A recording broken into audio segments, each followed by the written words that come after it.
We are looking at how to pronounce this name, the name of a goddess. In Greek mythology, we'll be looking at how to say more ancient names from Greek and Greece. Stay tuned. In Greek it's said as Achlys, Achlys.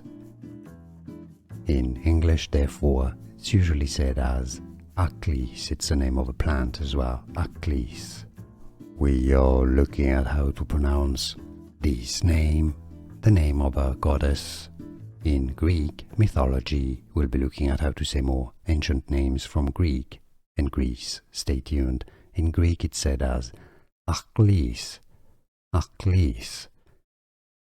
In English, therefore, it's usually said as Achlys. It's the name of a plant as well, Achlys. Here are more videos on how to pronounce more confusing words and names too many mispronounced. Like this video if you found it useful. I appreciate your support. I'll see you soon and thanks for watching.